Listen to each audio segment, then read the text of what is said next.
Hello again, and welcome to what is another test ride of a Zero electric motorcycle.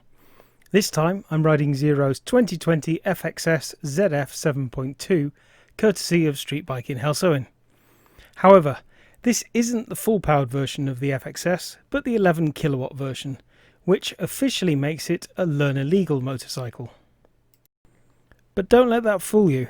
This is not your average petrol 125cc learner bike, far from it. But more on that shortly. The FXS's look is one which will appeal to many casual riders and those who like the supermoto look, which keeps the bike slight in frame but nice and tall in terms of ride position. It shares many of the looks of its dedicated off-road brother in the Zero range, the FX, but the FXS, the S presumably denoting street, doesn't have the knobbly tyres, off-road spoked wheels of the FX. And the front suspension travel on the FXS is 178mm or 7 inches compared with the FX's 218mm or 8.6 inches. Both the FXS and FX have rear suspension travel of 227mm or 8.94 inches. The FXS is set up with Showa inverted cartridge forks, 41mm to the front and 40mm to the rear, with adjustable spring preload, compression and rebound damping. The brakes, as per other bikes in the Zero range, are by J. Juan, with a single disc on both the front and rear, and once again ABS is by Bosch. The battery is a 7.2 kWh capacity battery pack, with 6.3 kWh usable, so it's half the capacity of the bigger bikes in the Zero range, meaning we can expect around half the range. And like other bikes in the Zero range, other than the SRF and SRS, the bike is charged using an IEC connection, or PC or kettle lead. Only on this bike, it's positioned at the front of the bike rather than on the left-hand side. Okay, that's enough talking whilst walking around the bike. It's time to get on the road and show you some footage of the bike in action. The motor used is the Z-Force 75-5 air-cooled brushless motor, with a brushless controller incorporating regenerative deceleration or braking. Curb weight is 133 kilograms or 293 pounds, and that's irrespective of whether the bike is charged or discharged. Well, someone was bound to ask. Seat height is 836mm or 32.9 inches, and the bike's factory limited top speed is 85 miles per hour maximum, that's 137 kilometers per hour, and 75 miles per hour sustained, or 121 kilometers per hour. Transmission is of course a clutchless direct drive, where we're going we don't need gears, and the final drive is Zero's standard polychain carbon belt drive. The onboard operating system is the Cypher 2 system, which offers provision for over-the-air firmware updates. Otherwise, it behaves in precisely the same way as the Zero range has for a number of years, up until the release of the Cypher 3 system on the SRF and SRS models. The display has a couple of customizable displays, A and B, where information can be shown using the adjust and select buttons. Display A offers a choice of trip 1 odometer, remaining estimated range, or guessometer in EV parlance, error, used for diagnostics, or motor RPM. Display B offers trip 2 odometer, average energy usage in watt-hours per mile, or kilometer, motor temperature, and average energy usage over the lifetime of the bike, again in watt-hours per mile or kilometer. Otherwise, there's a standard clock, independently selectable between 12 and 24-hour clock, and speed display, again independently selectable between miles and kilometres, meaning those of us in the UK who use a confused combination of imperial and metric units and the 24-hour clock are well catered for. There are 3 riding modes, Sport, Eco and Custom, accessed through the mode switch on the right handlebar. Custom is the one most users will end up using since, as its name suggests, maximum power, maximum speed, natural regenerative braking and active regenerative braking can be tweaked according to the user's requirements. That's assuming you can connect your phone to the bike, of course. Zero do offer a Jivvy top box and rack kit for the FXS, but I'm guessing most riders who like the supermoto look would rather use a backpack to carry things. You wouldn't be buying this bike to tour. It's a bike for those who want a commuter which will offer good visibility in traffic and a narrow profile for filtering, and for those who just want a fun bike for an occasional ride out. In terms of the ride, I found the seat perfectly comfortable. The suspension was set perfectly for me too. Definitely a Goldilocks setup, not too firm and not too soft. As with all initial changing of bikes, it took me a couple of tight turns to get used to the slightly smaller rake and front wheel size compared to my Zero DSR, but I was quickly settled in. Naturally, as a naked bike, I had the full frontal assault of the wind, but that was fine too. It wasn't too noisy, I ride with earplugs anyway, as should anyone who cares about their hearing, and my helmet, a K-Berg Duke 2, has proven to be just as good as my previous Schubert C3 Pro helmet in this regard.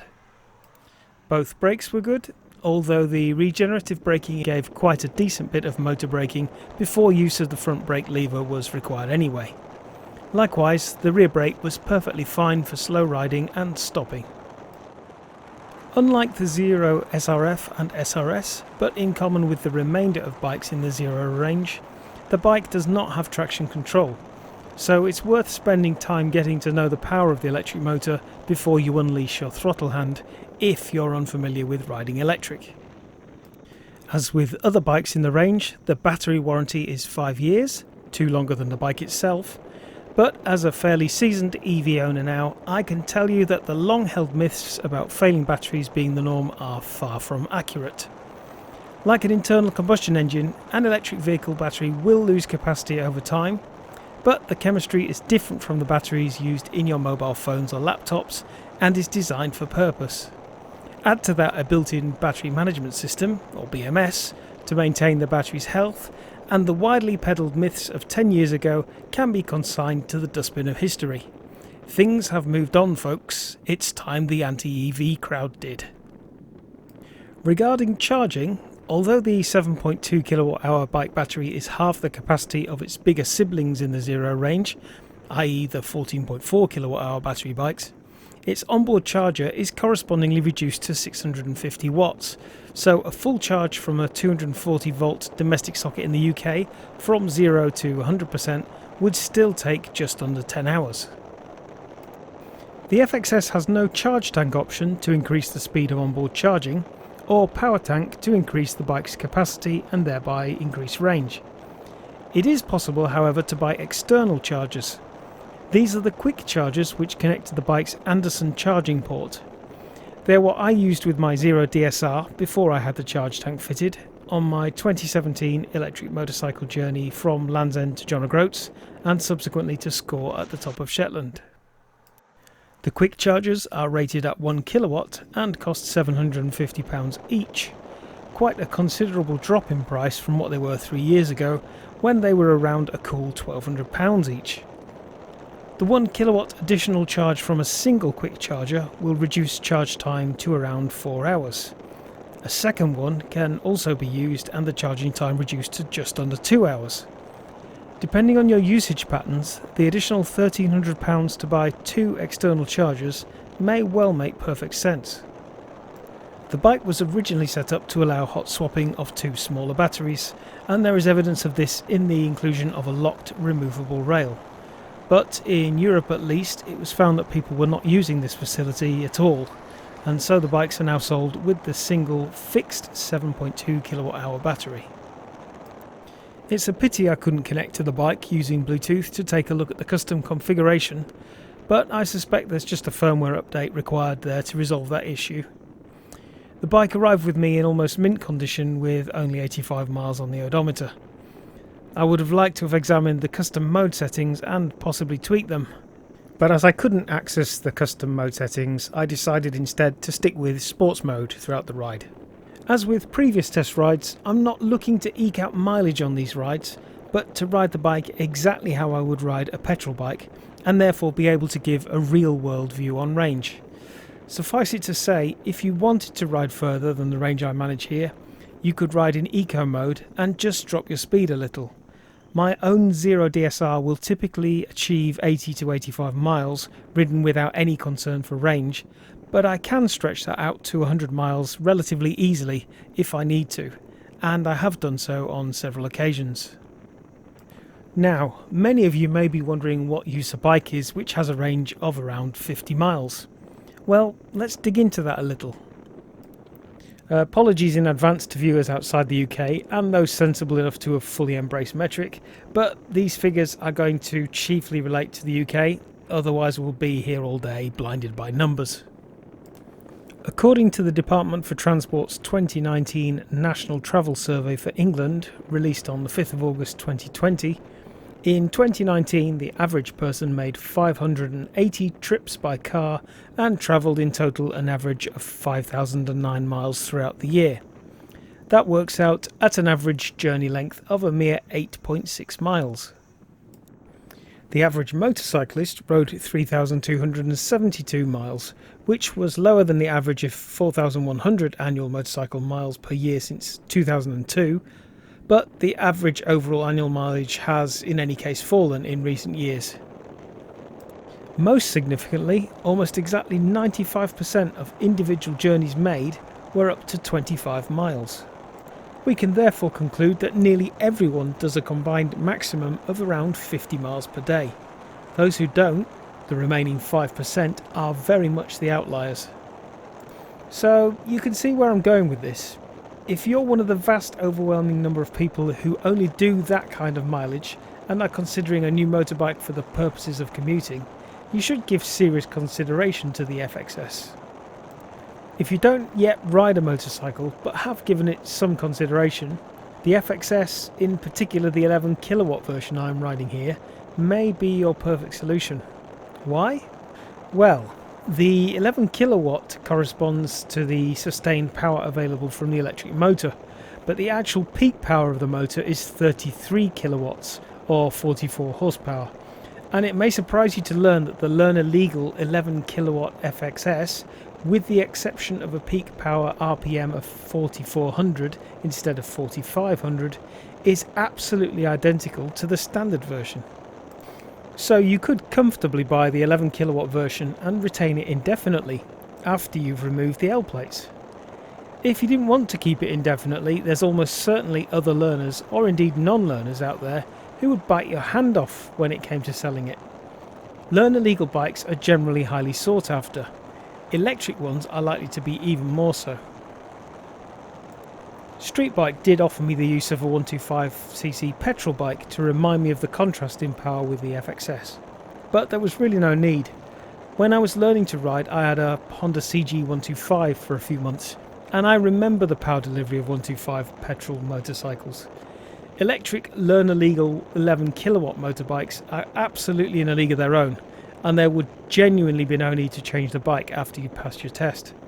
I already realised this a couple of years ago, having test ridden the 2018 11 kilowatt Zero S. The FXS was actually delivered to me with L plates on. Naturally, being a connoisseur of the highway code, I heeded the advice of Annex 3 of said code, which advises that L plates, quote, should be removed or covered when not being driven by a learner. My decision to remove them had nothing to do with my ego whatsoever, of course. For those who discount the idea of a bike with a mere 50 to 60 mile range, I'd invite them to actually check their most common motorcycle journeys and the distances they do typically. As we've already seen, this bike fits the requirements of 95% of journeys. Naturally, I wouldn't claim this works for all riders, but it would work for many. If you have the possibility to own two motorcycles, one for longer journeys and one for regular local journeys and commutes, and you are looking for a relatively inexpensive entry into electric motorcycles, this could well suit you perfectly. Now, I did fully charge it when I set off, before I set off. By the time I'd faffed around, it was on about 98% when I left. I think I left with 84 miles on the odometer. I'll check back and confirm that. I've done 21 miles on that basis since then, and it's dropped down to 57% on the battery.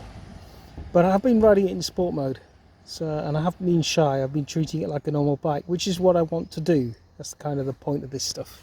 there's not really any point in me picking up a bike and then riding it how I wouldn't ride it normally. So I want to do a real range test on this stuff. Now I could drop it into eco mode and ride it at a slower rate, but let the diesel go past.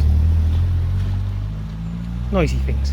But no, I want to show you what it will do in sports mode as it goes.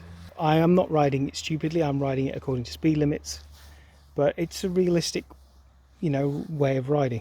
So how I'm riding it would be probably midway between somebody who's really aggressive and somebody who rides conservatively. I do ride inside legal speed limits, but I ride up to the speed limit where possible. Otherwise, I ride at a safe speed. I'm not a nutter when it comes to riding a bike. So if you're somebody who is a bit of a hooligan, well, frankly, it's a great bike for you. But if you do push it, should we say, you can expect to get a bit less range than I can. But if you ride it, conversely, a bit more conservatively, you can expect to get a bit more than I will get from this ride. I'm not going to push it. 57% is good for me. It's a good point to turn around. Nice village to turn around in. So let's do that and head back. So, not quite done with the pretty village of Stamford-on-Avon, just inside Northamptonshire. I had to find somewhere to turn round, and I just headed along the road a little bit until I found somewhere suitable. Now, the important thing to remember is on an electric motorcycle, when you're doing slow riding, there is no clutch to feather. And for those who maybe aren't familiar, doing something like a slow manoeuvre like a turn in the road usually involves feathering the clutch and the throttle and rear brake, working those three things together. Obviously there is no clutch on electric motorcycles, so it's all throttle and rear brake. But as you can see, that was my first attempt and it was fairly straightforward. It's quite a good turning circle on the bike, so overall quite impressed with that. No big deal with the height of the bike either. It was a fairly straightforward manoeuvre to do once you've got that throttle hand and rear brake working nicely together. Now, a common objection to electric vehicles in general, not just electric motorcycles, is the initial purchase price. And in the case of this FXS, the list price I've been given by Streetbike is £11,545. However, you have to remove from that the OLEV grant, which is worth £1,500, and that brings the price down on the road to £10,045. But there's more to it than just the list price, so let's dig a little further into ongoing costs. Assuming you do ride a 50-mile round-trip commute, you have a 7.5 kilowatt-hour battery to charge on a daily basis. You can fairly easily work out the cost of that daily commute by multiplying the rate you pay for electricity per kilowatt hour by 7.5. In my case, assuming I'm paying for the electricity from the grid and I don't have access to domestic energy storage, i.e. a PV solar array with battery storage, I'd be looking at a cost of 13 pence per kilowatt hour times by 7.5, which comes in at almost exactly £1 for 50 miles. Take that to a typical 20-day commute and you're looking at fuel costs of £20 per month. Now contrast that with a petrol bike. I'll be more than generous and assume that £20 will get me 150 miles on my petrol bike. Let's round it down to 13 pence per mile. This comes out at £6.50 per day in fuel costs. So, £20 on electricity versus £130 on petrol per month. Saving £110 per month, £1,320 per year, almost £4,000 savings in fuel costs alone over 3 years. Now add in savings on servicing costs, no clutch, gears, engine oil and filter changes, valve clearances, timing belts, fuel hoses, spark plugs, and as things stand, no road tax. Then consider the increasing rollout of low or zero emission zones across cities, meaning that vehicles with exhaust will be paying a premium or even banned from certain areas of cities. Even if you are in the small minority of commuters who ride beyond 50 miles a day, don't discount the FXS. Assuming you have a place to charge at work, remember a standard domestic socket is all you'll need, you could easily leave the bike on charge at work and extend your daily range to a comfortable 80 miles. Add an external quick charger and you're in easy reach of using the bike's full range both to and from work, offering a possible 50-mile commute each way, a 100-mile daily round trip. And if you're doing 100 miles a day, you can see you'd be saving £8,000 in fuel costs over a 3-year period. Extend that another year and the bike has paid for itself in fuel savings alone. But let's put practicalities aside completely. The FXS is just a fun bike to ride. It's a perfect commuter for anyone with up to a 50-mile daily commute, without at-work charging opportunities, or a fun bike for ruddy hooligans who enjoy an occasional Sunday blast out. Its sleek profile and high vantage point lends itself to the urban ride and the occasional light dirt track duties, although the FX is better suited for those who prefer dirt track to tarmac. I don't think the FXS is necessarily the best choice for any riding schools as a fleet bike for learned riders, however. For my thoughts on a suitable candidate for that role, subscribe to my channel if you haven't already done so, and look out for my next video. Thanks to Streetbike again for lending me the bike to test ride, and thanks to you for watching. See you again soon.